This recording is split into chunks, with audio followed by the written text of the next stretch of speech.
किती आलं आपलं 59. राईट डाऊन करूयात. Bits reverse. नेक्स्ट एक्झाम्पल आहे add 66. add 66 केले add 66. नेक्स्ट आहे add 1. add 1 केले add 1. नेक्स्ट आहे add 1.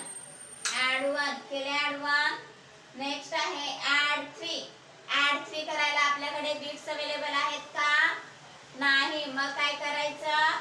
add 3 चा फॉर्म्युला यूज करायचा. add 3 चा फॉर्म्युला काय आहे? add 10 less 7 केले add 3. आन्सर किती आला आपला?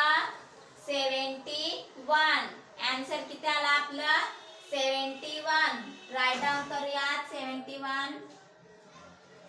बिट्स